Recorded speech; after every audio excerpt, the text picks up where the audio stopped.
Hi guys, so nice to meet you today. Thank you so much for everyone who is joining to watch this video. My name is Monika Dulian. I am a healing facilitator at Always the Heart. I am a functional medicine health coach, and I am also a healing facilitator helping you find the psychosomatic root causes of your problems. So marrying both the physical and non-physical healing together into holistic healing. And today with me is Alison Kate, and Allison will introduce herself and tell you who she is, what she does, and we have a very interesting topic to discuss with you today. Hi everyone, I'm Alison Kate. I'm a hypnotherapist, healer, and yoga teacher based out of New York City, and I use a wide variety of modalities that I have loved learning about and facilitating over the years that incorporates the body, mind, and spirit for a holistic approach that I find has worked best for me in my own life as well as the clients that I work with. Nice to meet you, Allison. And today before we jumped on this video, we have been discussing a fantastic topic.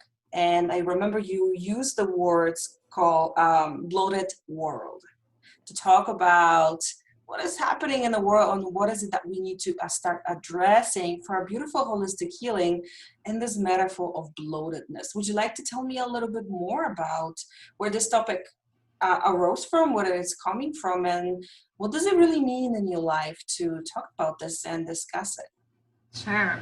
Thank you.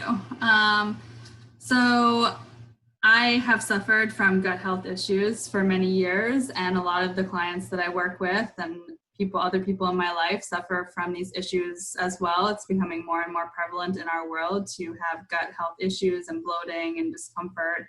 And I believe it's a metaphor for what's going on a larger scale in all areas of life, and in the sense of we're always overdoing something, overdoing, overthinking, overeating, overworking, and that creates such a disconnection and separation from our spirit or our energy and the ways that we're tuned into our body to take care of ourselves well.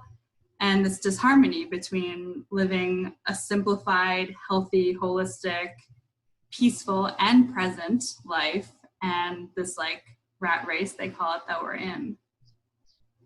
When you said present and peaceful, and the topic is called the bloated life, what I'm thinking about is how not present we are when we eat and what digestive issues is resulting in. So it starts to tie together the comparison of our life, just living on autopilot, and also bearing the consequences of that.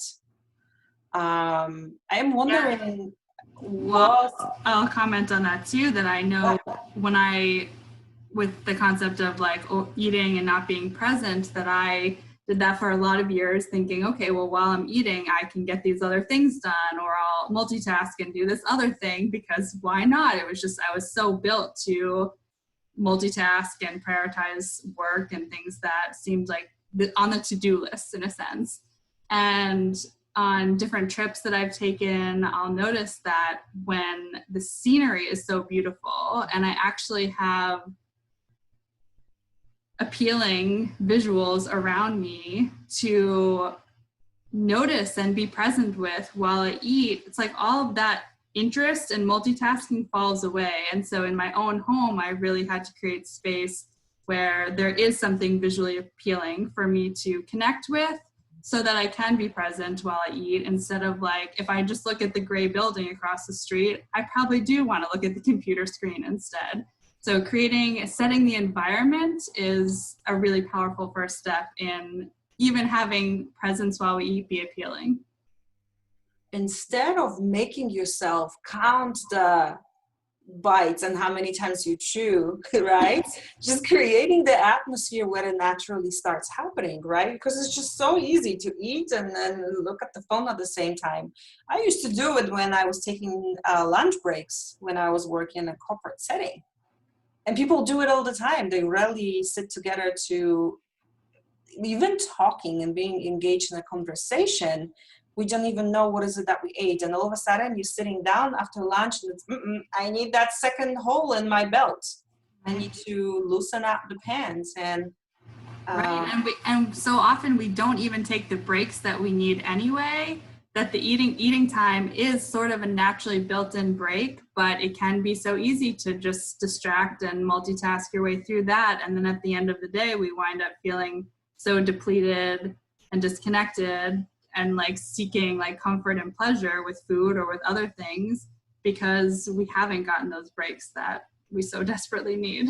Oh my gosh. Yes, I remember that, pushing the break.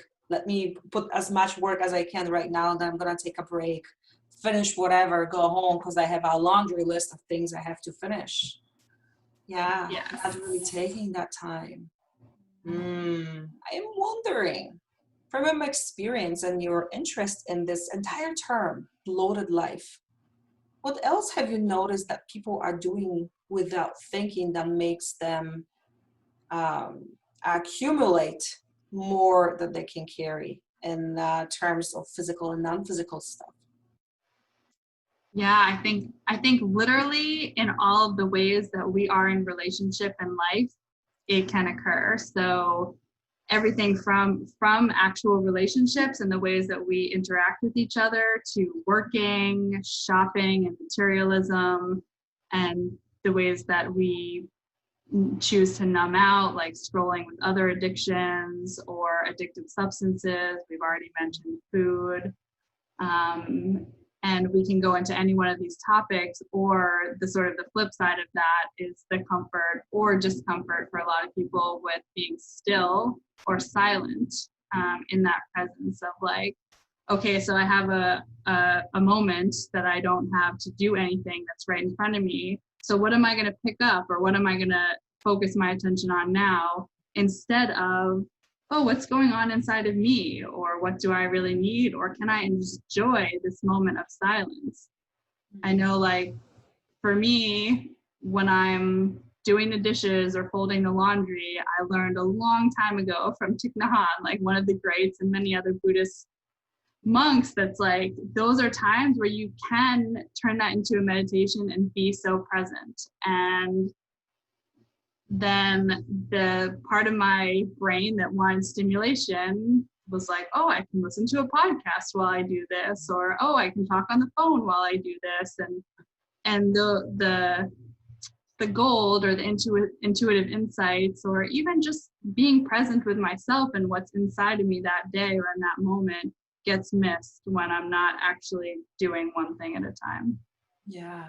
For myself, I have been avoiding those still moments in the past because in those still moments, I was noticing how uncomfortable in life I am, how what I am building is not actually a reflection of what I want, and starting to notice that things needed change.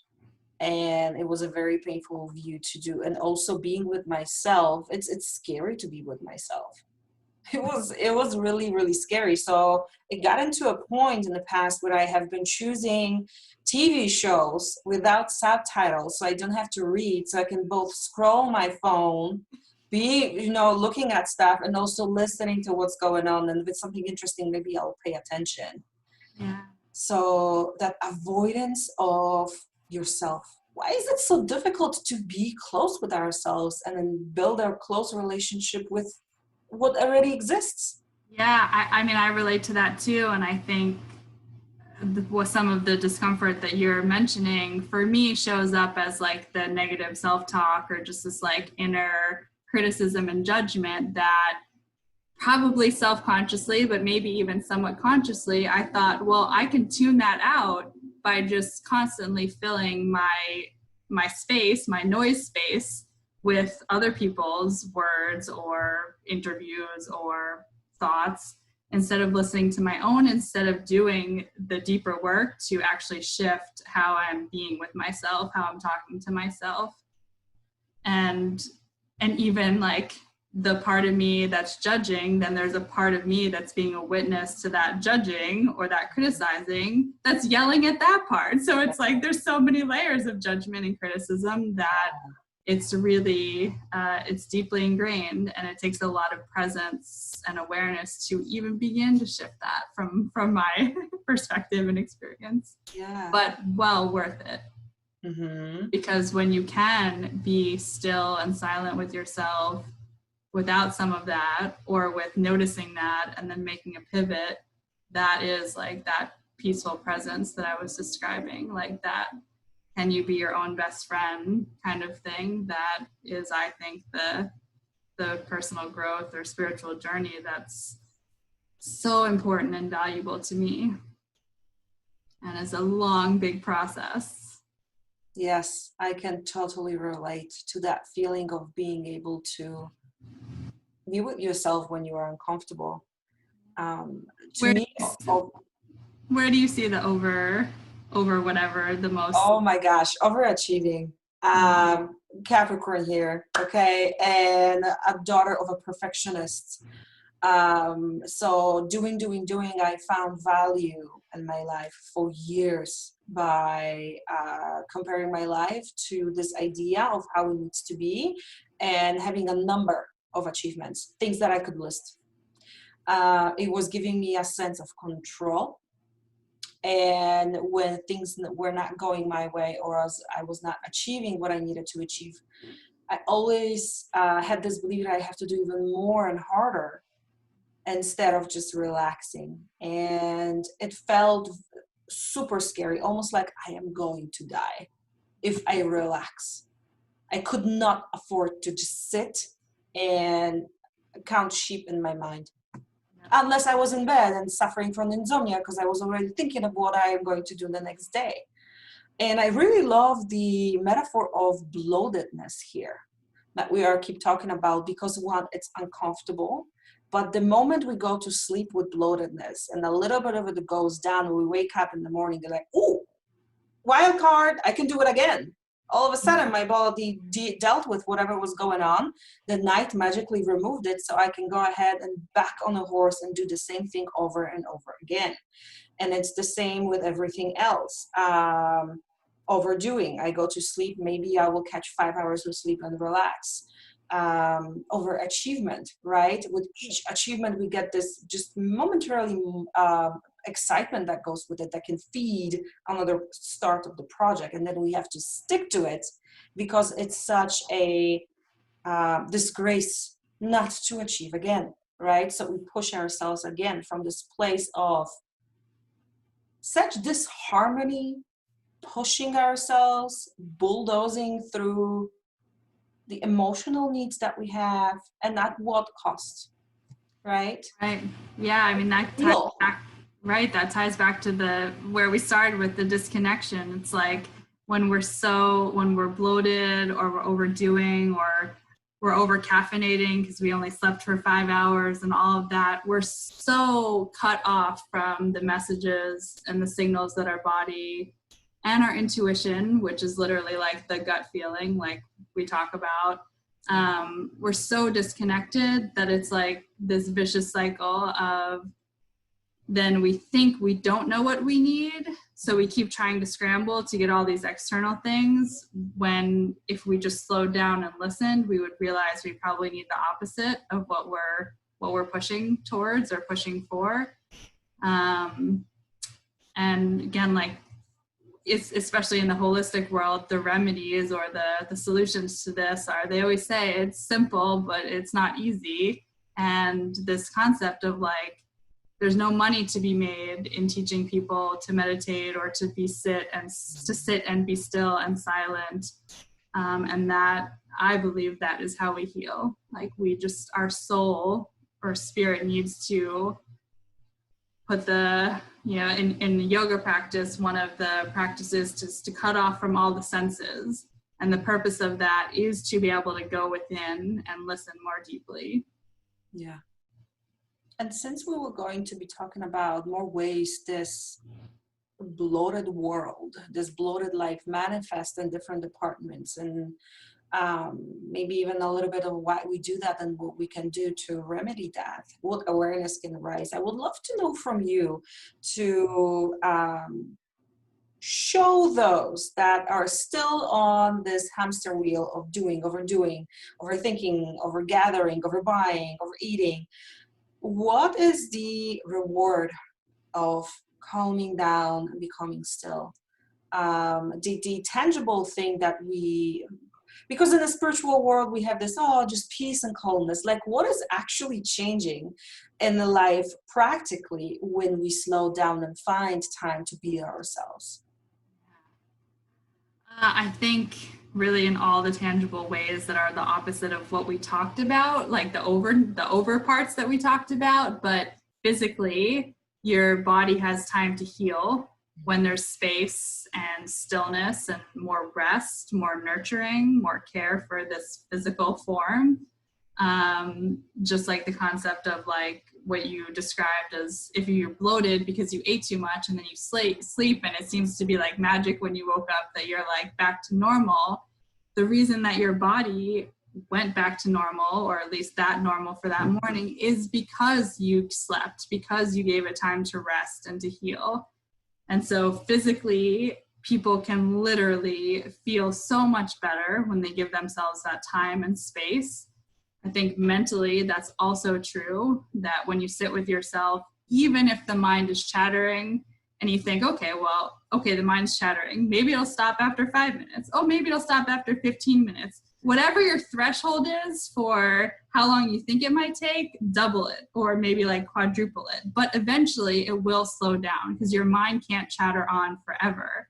And then when you get to that other side where there's this beautiful practice in hypnotherapy where you're like noticing the space in between your thoughts or the space in between my words or my phrases, and that small little pause, almost like when you're watching clouds in the sky and there's those little breaks, that's where you tend to pick up on, or that's where you learn to pick up on and see and notice the value in that place. And then it becomes a more comfortable place.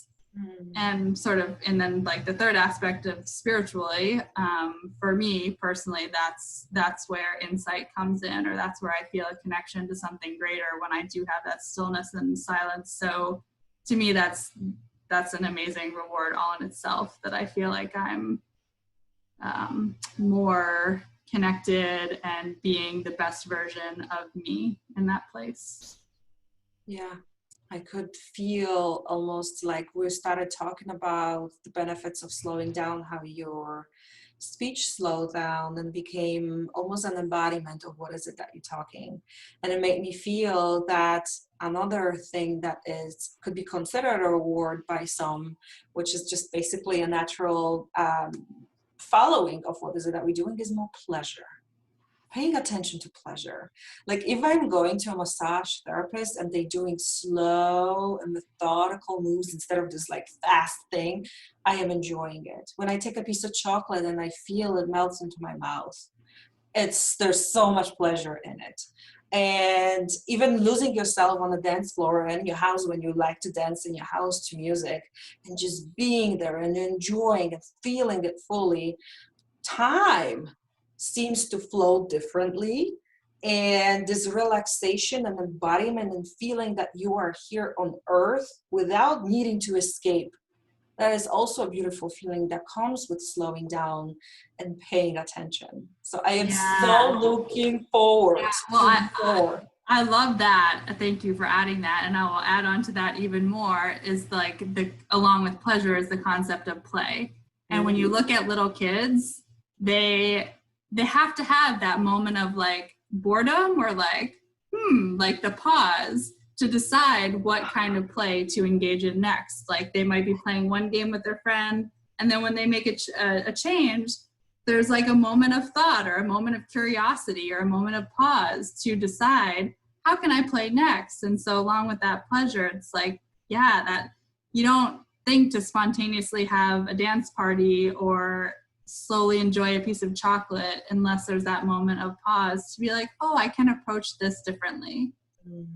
Yeah. Oh my gosh. And from that space, for those of you who are following any teachings of law of attraction or even mindset, you know that you need to be fully embodied and feeling what's going on, and also be in this playful state to get, as Allison said, intuitive insight, so you can go towards the things that are really important and you want in your life.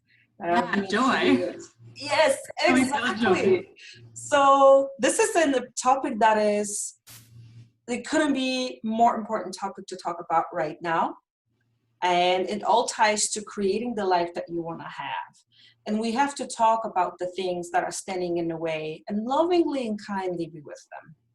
And notice why they are in our life. Because with that noticing and awareness, new avenues and new ways of changing without punishing yourself can arise. So I wanted to thank you on behalf of all the viewers and myself from bringing this topic to the light and being open to talking about this. I am super excited to discussing more details about this. Was curious if there's anything else you would like to add before we wrap for today? No, I think that ending on pleasure and play and joy is a great place to leave it, and like to what that, for all the viewers and listeners, what you can take with you into this next week or so, that even if you're hesitant to let some of that overness go because it feels you're attached to it, and I was attached to it, and I'm still attached to it in some ways, so it's present and it's normal in all of us. But where can you focus on the flip side to find more enjoyment in your life and more joy? And then once you feel that, there's more incentive to move in that direction. So I just encourage everyone to play with those concepts. Exactly. Awesome. Great. So we will continue this conversation again for everybody. My name is Monika Dulian, and this is Alison Kate, and we will be having more conversations about the bloated world and what you can do to start easing into your being. Thank you very much for everyone that joined us. Bye-bye. Bye.